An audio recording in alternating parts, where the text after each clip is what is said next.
North Korea fired more ballistic missiles this morning, one of which is seen to have failed. A new ministry will be created to take charge of the country's low birth rate, aging population, workforce, and immigration, all the issues cited as pressing concerns in the country. Korea's exports posted on-year growth for the 9th straight month in June, driven by chip demands robust as ever. It's July 1st, 2024. This is Newscenter. Good evening. Thank you for joining us. I'm Yoon Jung-min. North Korea this morning launched yet more missiles just a day after the regime denounced South Korea's inaugural multi-domain military exercises with the U.S. and Japan. But one of the two missiles fired today appears to have been a failure. Our defense correspondent Choi Min-jung starts us off. North Korea launched two ballistic missiles toward waters off its east coast early on Monday. The South's Joint Chiefs of Staff said they were both fired from the Changyeon area of Hwanghae-namdo province, one launched at around 5:05 a.m. and the next at 10 minutes later. The first one, presumed to be a short-range ballistic missile, flew around 600 kilometers before landing in the sea. This was followed by a second missile that only traveled around 120 kilometers. The military said the launch appears to have been unsuccessful and said the debris could have landed near the Pyongyang area. There is a possibility that the second missile launched by North Korea may have flown abnormally during the early stages of flight. If the missile exploded in flight, the debris could have landed inside North Korean territory. The JCS assumes that both missiles could be the Hwasong-11 short-range ballistic missiles, which were also test-launched from the Changyeon area last year. But it has not completely ruled out the possibility of a test launch for a new type of missile. The military and experts say that the recent launches came in retaliation against the recent Freedom Edge exercise between Seoul, Washington, and Tokyo. Well, North Korea was clearly trying to offset the Freedom Edge exercise. They don't want their people to be thinking that Kim doesn't have the power to do something in response to an outside exercise. The regime recently vowed to take overwhelming countermeasures in response to the trilateral multi-domain military exercise held last week. It added that such drills show the relationship between the three nations has developed into the Asian version of NATO. But South Korea's defense ministry dismissed Pyongyang's criticism, saying the exercise was held to deter and respond to North Korea's nuclear and missile programs. Monday's missile launches also come less than a week after the North claimed to have successfully tested a missile carrying multiple warheads, which the South and the U.S. assessed was a failure. Choi Min-jung, Arirang News. Amid crowning population concern in the country, the government has decided to launch a population control tower at a deputy prime minister level to take charge of low birth rates and aging population. Shin Ha-young explains.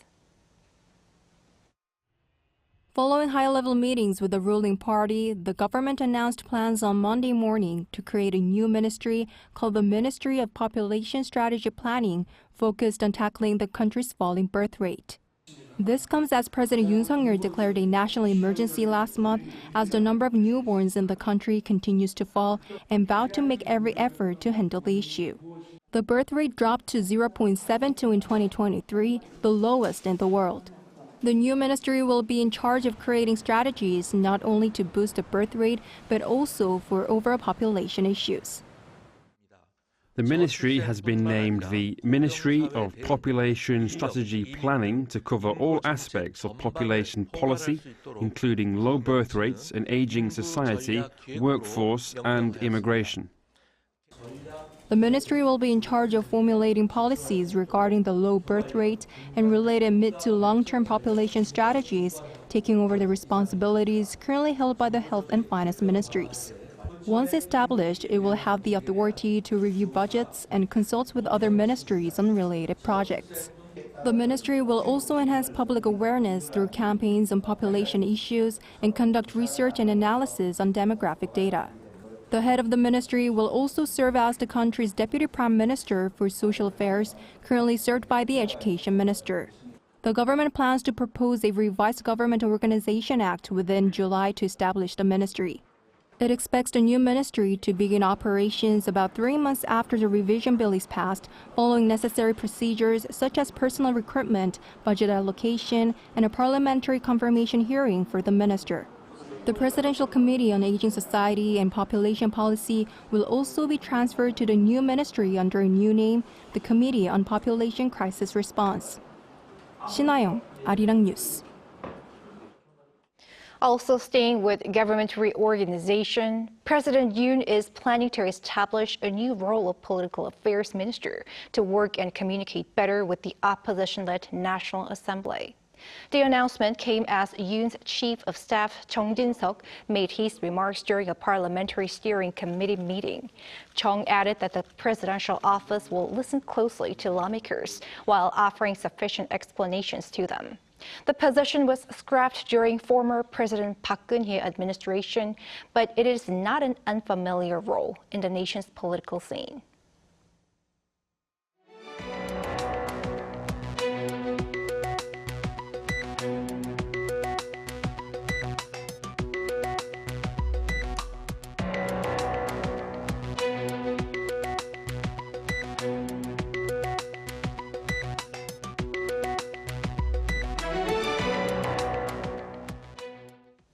Korea's exports continue to rally in June, increasing over 5%, bolstered by record-high semiconductor shipments.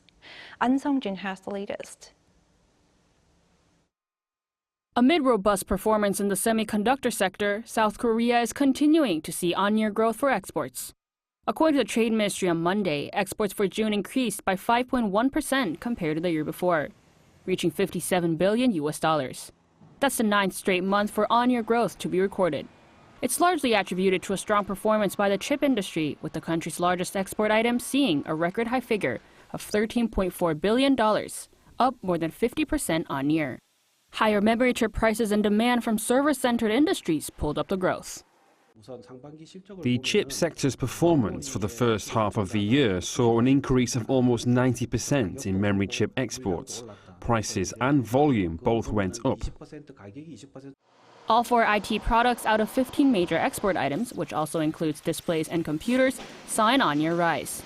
Exports of petroleum products and automobiles are also continuing to see stable performance. Outbound shipments to the United States and India reached a record high for any June, while exports to China also showed on-year growth for the 4th straight month.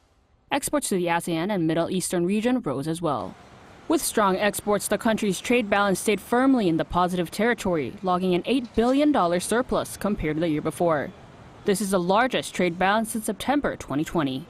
On the back of continuing positive monthly exports, outbound shipments for the first half of 2024 also rose by nearly 10%. This led to the country's largest ever trade balance for the first of any year, totaling $23.1 billion. Robust exports of hybrid vehicles also pushed auto exports to a record high figure for the same period. The government pledged further strong export date for the second half of the year. Exports are normally greater at the end of the year than in the first half, and for this year, in the case of semiconductors, we can forecast a strong first half and a strong second half as well. We believe our exports will be quite good. It also said it would respond to risk factors and continuously monitor export circumstances to reduce negative external factors. An Sung-jin, Arirang News. Some professors at Korea University Medical School announced they will go on an indefinite strike beginning July 12th. However, day and non-striking professors will continue to treat emergency admissions and patients in intensive care units. On Monday, its emergency committee urged that the government take responsibility for the current medical dispute and fully withdraw its expansion of next year's medical school admission quota. Previously, professors at Severance Hospital began an indefinite strike on June 27th, while from Thursday, professors at Seoul Asan Hospital are scheduled to go on a week-long strike. Government officials and business representatives from South Korea and Vietnam have agreed to expand their partnerships in economic areas, including supply chains. Marking Vietnamese Prime Minister Pham Minh Chin's visit to Seoul, the Korea Chamber of Commerce and Industry hosted a business forum on Monday to enhance economic cooperation between the two countries. South Korean Trade Minister An Dok-gun underlined the importance of boosting economic cooperation to reach a bilateral trade volume of $150 billion by 2030. As part of such efforts, the two will first try to reach $100 billion trade volume next year. An added he expects the expanded cooperation to include the cultural, content, and energy sectors as well. Summer may be the right time to plan traveling for a vacation. And these days, more countries in the Asia-Pacific region are promoting sustainable tourism in the form of eco-friendly villages. Our Lee Soo-jin takes a closer look at some of the examples. It's that time of the year when the urge to travel goes up with the temperature. But now more travelers are looking for ways to help the planet when they go on vacation. And that's why leaders in the political world and tourism sector met in Cebu on Friday to discuss how to meet the demand for sustainable tourism at the 36th joint meeting of the UN Tourism Commission for East Asia and the Pacific. We must go green in the transformation of our tourism products. I am of the belief that the greener you are, the better the tourism experience will be. And one way countries in the Asia-Pacific region offer sustainable tourism is through eco-friendly villages. One such eco-friendly village here in the Philippines is Boho, which is named one of UN Tourism's best tourism villages in 2021 for its commitment to sustainability and promoting local communities. Tourists can travel down the Boho River, which spans 1.4 kilometers, in eco-friendly wooden boats where they're surrounded by mangrove trees and sounds of more than 60 bird species. And these sustainable practices have also reached the local population, as the traditional dance performances for those who visit Boho have created jobs. At another eco-friendly village where the Boho River enters the ocean, locals weave fiber ropes from the husks of coconuts to create biodegradable tents. There are also cooking demonstrations, keeping the village's traditions alive through food. Tours of eco-friendly villages are also available at two villages on South Korea's Jeju Island that were recognized as best tourism villages last year. Sewa Village keeps its local traditions alive by allowing tourists to experience the Haenyeo culture. And this also provides a chance for the female divers to make extra income. Dongbek Village promotes local products made with camellias, from which the village got its name, to produce oil that is used to create various local dishes. And these tour options have wide-reaching positive effects. It is a huge contributor to the balance of payments, to income, and we see that through many programs that we have ourselves, like Tourism for Rural Development, where we have a lot of villages in Korea as well. She added that to keep the momentum of eco-friendly bilateral tourism going, countries will need to work together to ease visa regulations and increase air capacity. Lee Soo-jin, Arirang News, Cebu. Bukchon Hanok Village in Seoul's Jongno-gu district, one of South Korea's heavily visited tourist areas, is the first to be designated as what's being called a special management area. The initiative, announced on Monday, enables restrictions to be implemented for visiting times and traffic to protect the natural environment and also the residents living in the area. Within color-coded zones where red signifies the highest level of inconvenience for residents, visiting hours will be restricted to between 10 a.m. and 5 p.m. From October, there will be a trial period with full implementation planned for March next year. Korea is actively seeking to create modern public spaces within its traditional Hanok architecture. Our Moon Hye-ryun shows us how. Wooden beams and distinctive roof tiles are some features of this library that are characteristic of a traditional Korean Hanok building. This small community library nestled in the middle of Seoul is part of the government's efforts to conserve the Hanok tradition by letting buildings do what they do best, being lived in and used by many. A key element of Hanok architecture is harmonizing with the natural surroundings. Here, the doors are aligned to provide a direct open window from one side to the other. But libraries are built to protect books from the outdoors, not to become one with it. That's why this particular Hanok building only serves as the library's reading room, while the building holding all the books is located underground in a more modern setting. After years of grappling with a strict standard to define Hanok architecture, the Infrastructure Ministry has now decided to focus on a different angle for conserving traditions, adapting traditions to fit uses and experiences in the present day. We thought it was important to integrate this building into modern everyday life instead of just maintaining this traditional structure, which is why this building has modern lifestyle building aspects such as elevators.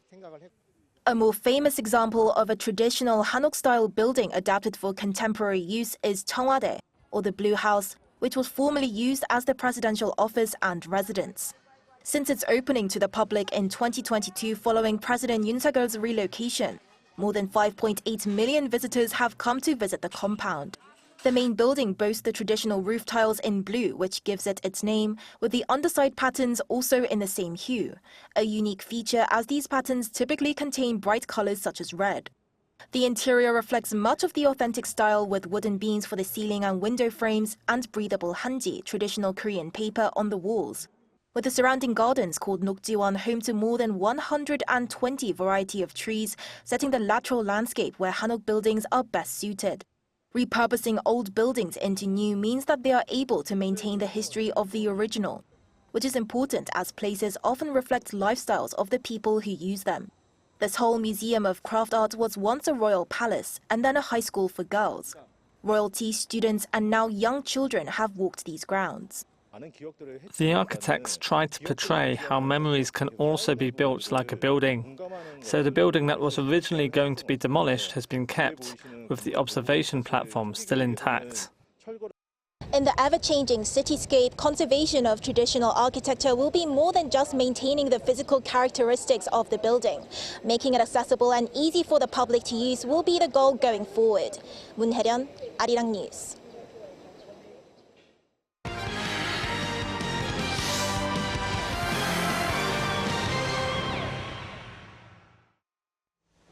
Time now to take a look at what's been happening in the world of sports. Joining us in the studio is our sports editor, Paul Need. Hello, Paul. Hello there.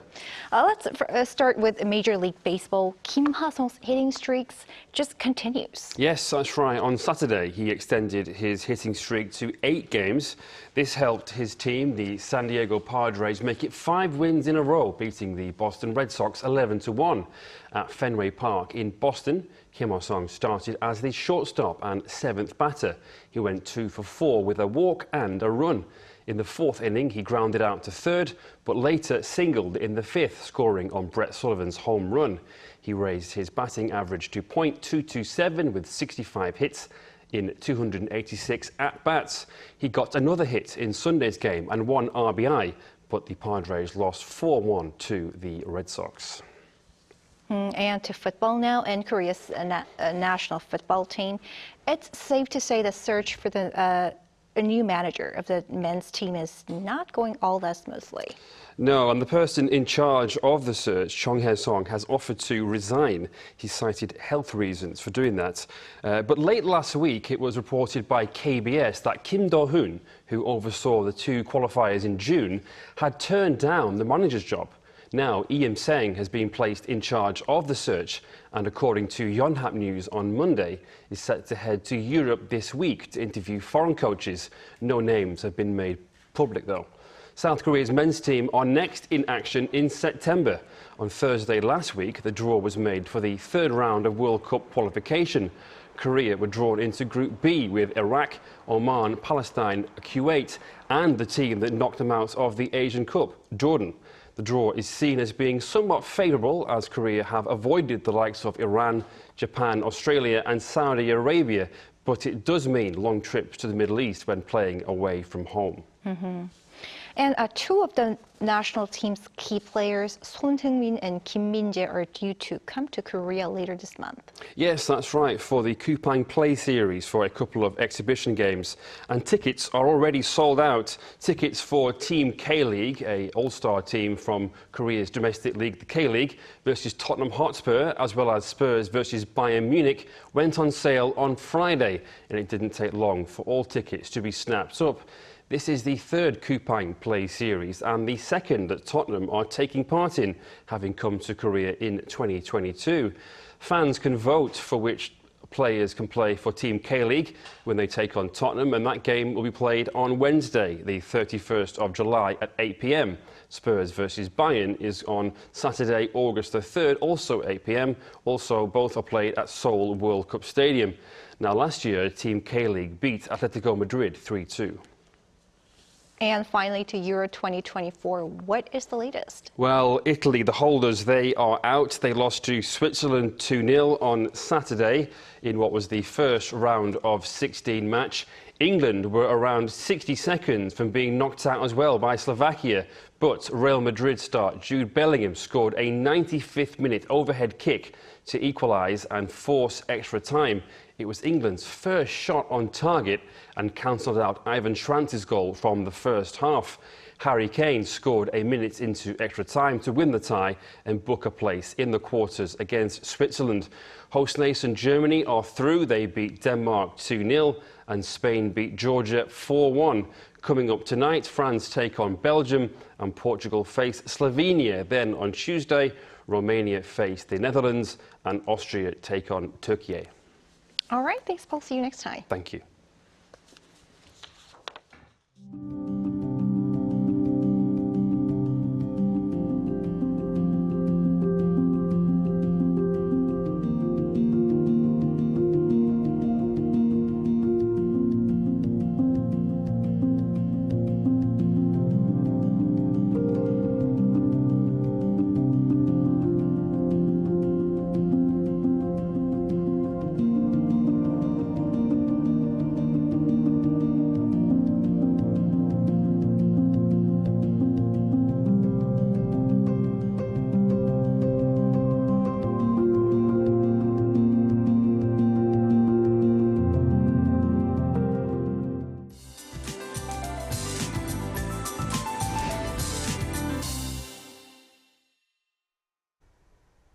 While the rainy season was in a lull in central inland regions, the heat came again.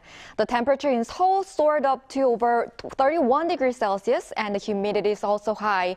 Starting with Jeju Island and the southern parts of the country today, the rain will expand to the Chungcheongdo provinces overnight. Tomorrow morning, it will also rain in the Seoul metropolitan area. Until Wednesday, there will be more than 200 millimeters of heavy rain in the mountainous areas of Jeju Island and more than 150 on the southern coast. In addition, more than 120 will fall in many places in Seoul and other parts of the country. You'd better take your umbrella with you on your way out. Tomorrow, Daejeon and Gwangju will start off at 23 degrees. It will move up to 28 in Daejeon, Daegu, and Gyeongju. The rainy season will continue on and off this week. That's all for Korea. Here are the weather conditions around the world.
That is Newscenter for tonight. Thank you for watching. A panel session coming up.